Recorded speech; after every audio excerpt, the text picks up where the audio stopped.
Hello everyone, welcome to NEET UG in 10 brought to you by Unacademy, जो कि India का largest online learning platform है। यहाँ आपको मिलती हैं daily live classes, live test and quizzes, structured courses and unlimited access 24/7 हमारे जितने भी वीडियो लेक्चर्स हैं, जितने भी मटेरियल हैं उनकी।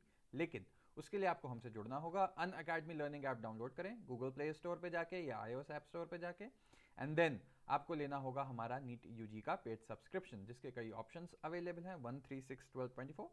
लेकिन सिंस नीट यूजी का सिलेबस काफ़ी वास्ट है, काफ़ी बड़ा है, टाइम टेकिंग है, इसलिए 1 साल या 2 साल लग जाता है प्रिपरेशन में। एंड आप देखेंगे कि 1 साल में सिर्फ आप 6,000 और ऐड करते हो तो आपको मिलता है 2 साल का package. On top of that मेरा कोड LOVE10 ये यूज़ करते हैं तो आप पाते हैं एक्स्ट्रा 10% ऑफ जो भी हमारी बेस प्राइस थी। मेरा नाम लव किशोर श्रीवास्तव है। मैं गिल यूनिवर्सिटी कनाडा में एज अ रिसर्चर में इस समय काम कर रहा हूँ। आप मुझसे पर्सनली जुड़ना चाहते हैं तो मैंने अपना टेलीग्राम लिंक नीचे ऐड किया है, जहाँ मैं अपनी क्लासेस कब कौन सा स्केड्यूल किया है वो भी अपडेट करता रहता हूँ। अच्छा, तो आज हम बात करेंगे, पिछले लेक्चर में हमने देखा प्रोटीन्स और अमीनो एसिड्स। अमीनो एसिड्स क्या होते हैं और यही अमीनो एसिड्स जुड़ जुड़ के प्रोटीन बनाते हैं। तो क्या स्ट्रक्चर इनका इतना सिंपल होता है प्रोटीन का कि अमीनो एसिड जुड़ गए और हो गया? नहीं, ऐसा नहीं होता। तो ये तो सिर्फ हाँ, एक चीज और, इनके बीच में जो बॉन्ड बन रही थी वो पॉलीपेप्टाइड बताई थी आपको, ठीक। तो ये जो पॉलीपेप्टाइड बॉन्ड्स बन बन के स्ट्रक्चर बनता है प्रोटीन का, ये उसका सबसे बेसिक स्ट्रक्चर होता है, ठीक है।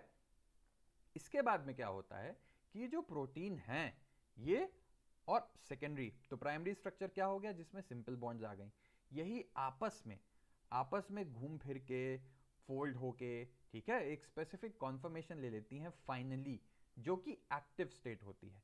अगर प्रोटीन या एंजाइम बोल सकते हैं हम, कुछ देर आप एंजाइम के टर्म्स में समझ लो कि एक स्पेसिफिक एंजाइम है, एंजाइम क्या होगा? प्रोटीन होगा ही होगा, ठीक है।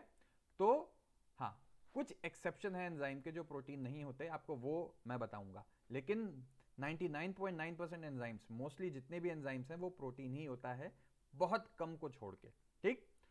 तो अब बात आती है कि जो हमारा एंजाइम है, यहाँ पे एंजाइम का काम क्या होता है?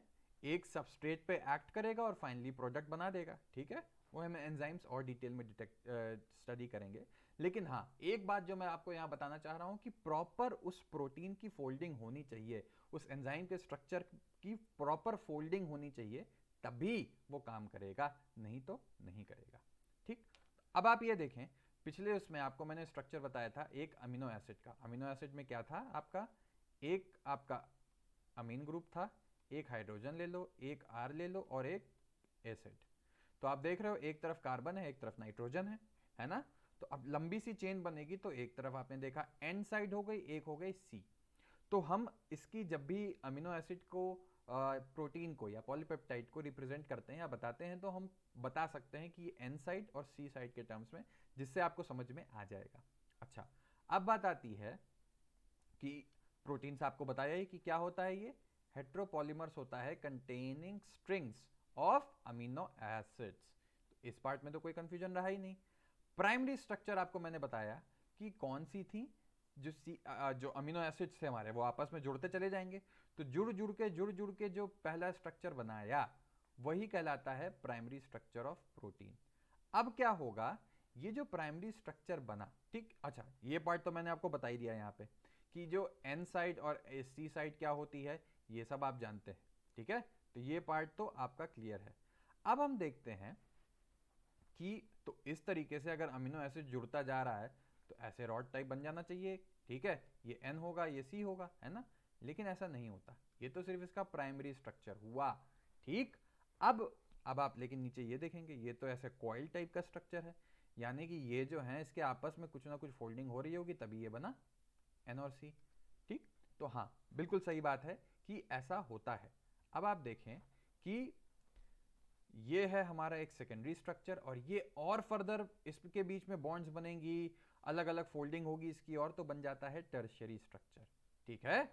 तो अब आपने देखा कि प्राइमरी तो बहुत कम हुआ, सेकेंडरी और टर्शियरी स्ट्रक्चर में मेनली जो हमारे प्रोटीन्स हैं वो प्रेजेंट होते हैं एक्टिव फॉर्म में, ठीक। अब आप देखोगे कि ये एक हेलिक्स टाइप का स्ट्रक्चर आया। ऐसा स्ट्रक्चर आपने डीएनए में भी पढ़ा है ना।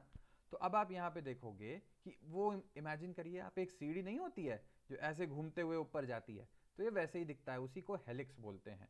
तो उस टाइप का हो गया। ठीक, अब क्या होता है इसमें कि कुछ portion, some portion of the protein thread are arrange in the form of helix. अब आप इन पोर्शन को देखो, ये जो इतना पार्ट है ये तो आपको सीधा लग रहा है, मेन ये जो पार्ट हुआ यही तो टर्न लिया, एंड पूरा का पूरा मान लो ये सीधा प्रोटीन था, ये पार्ट जो है वो टर्न कर जाए। अब इमेजिन करो ऐसे कि ये पार्ट तो अभी भी सीधा है लेकिन एक स्पेसिफिक रीजन में टर्न ले लिया, तो पूरा का पूरा प्रोटीन ऐसे दिखने लगेगा, है ना। तो जरूरी नहीं कि हर अमीनो एसिड जंक्शन आपका हेलिक्स बनाए, ठीक है। तो अब इस केस में एक चीज आपको ध्यान रखने वाली है, डीएनए के केस में आपने देखा था कि राइट हैंडेड और लेफ्ट हैंडेड हेलिसेस दोनों मिलते हैं, लेकिन प्रोटीन के केस में राइट हैंडेड हेलिसेस कॉमन है और मोस्टली मिलते हैं, ठीक है। तो ये पॉइंट ध्यान रखना, राइट हैंडेड हेलिक्स प्रोटीन्स में मिलता है। और ये टाइप का जो स्ट्रक्चर बना प्राइमरी फोल्डिंग आप कह सकते हो, है ना, ठीक, कि मेन सीधे था, इसमें एक फोल्ड आया, अब इसमें और मान लो ये इसके साथ एक बॉन्ड बना ले, अब ऐसे करके ऐसे करके ऐसे करके ऐसे करके कोई और बॉन्ड बना दिया, यही चीज, ये प्राइमरी हुआ, ये सेकेंडरी हुआ, इसमें और फोल्डिंग हुई तो ये टर्शियरी हुआ, ठीक है।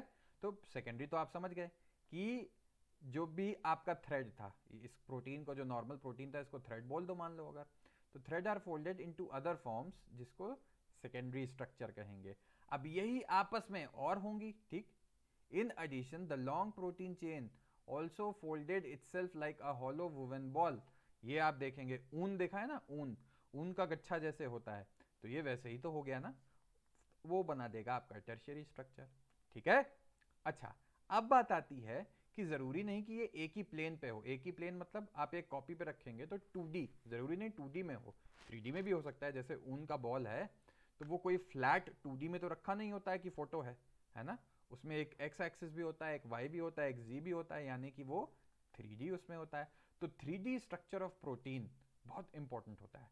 तो tertiary structure is absolutely necessary for many biological activities. बहुत सारे प्रोटीन्स होते हैं, तो प्रोटीन्स को जनरली टर्शियरी स्ट्रक्चर में जाना चाहिए। क्यों जाना चाहिए ये हम एंजाइम्स पढ़ेंगे तो आपको समझ में आ जाएगा। अच्छा, तो हमने देखा प्राइमरी भी हुआ, सेकेंडरी भी हुआ, टर्शियरी भी हुआ, क्या क्वाटरनरी भी होता है? तो हाँ, क्वाटरनरी कम होता है, रेयर होता है, लेकिन फिर भी उसके एग्जाम्पल्स क्या हैं हम ये देख लेते हैं। अब आप देखिए, तो एग्जाम्पल्स बेसिकली क्वाटरनरी का मैं बताऊं तो आपको पता होगा कि हीमोग्लोबिन, हीमोग्लोबिन होता है हमारे अंदर, और जो प्लांट्स होते हैं उसमें होता है क्लोरोफिल, ठीक। इन दोनों का स्ट्रक्चर काफी हद तक सेम होता है। इसमें एक रिंग होती है जिसका नाम होता है पोरफायरिन रिंग, ठीक है। तो पोरफायरिन रिंग हीमोग्लोबिन में भी मिलती है, क्लोरोफिल में भी मिलती है। फर्क बस इतना होता है कि हीमोग्लोबिन में कौन सा आयरन होता है, आयरन, है ना, और क्लोरोफिल में मैग्नीशियम, ठीक है। स्ट्रक्चर बहुत हद तक सेम है। और ये कौन सा स्ट्रक्चर होता है, सही गेस किया आपने, क्वाटरनरी स्ट्रक्चर। तो क्वाटरनरी स्ट्रक्चर आपको कहां मिला है, हीमोग्लोबिन और क्लोरोफिल में। तो यह ध्यान रखिएगा, इंपॉर्टेंट सवाल हो सकता है कि इसमें से क्वाटरनरी स्ट्रक्चर ऑफ प्रोटीन आपको कहां मिलेगा, ठीक। अब हीमोग्लोबिन की बात हुई है तो हीमोग्लोबिन में थोड़ी सी और इंफॉर्मेशन आपको दे दी गई कि इसमें 4 सब यूनिट्स होती हैं, ठीक है, जिसमें से जो 2 सब यूनिट्स है उसको अल्फा कहते हैं, 2 जो है उसको बीटा कहते हैं, एंड टुगेदर कंबाइन होकर ये हीमोग्लोबिन बनाता है। तो ये था बेसिक आइडिया आपके स्ट्रक्चर ऑफ प्रोटीन की। प्रोटीन फोल्ड होना बहुत जरूरी है एक्टिविटी के लिए। फोल्ड होगा तो पहली लेवल जो फोल्डिंग हुई वो सेकेंडरी हुई, और फोल्ड हुआ ऊन के गोले की तरह वो टर्शरी हुई, क्वाटरनरी कुछ में मिलता है जिसका एग्जांपल बता दिया। तो ये था, होप आपको एक इंसाइट मिल गई हो structure of protein, protein folding कैसे होती है। हमें कमेंट करें, सब्सक्राइब करें, मेरा कोड LOVE10 यूज करके अनअकैडमी से जरूर जुड़ें। मुझसे पर्सनली जुड़ना है, मेरी क्लासेस का अपडेट पाना है, तो मैंने अपना टेलीग्राम लिंक यहाँ पे ऐड कर दिया है। Thank you so much.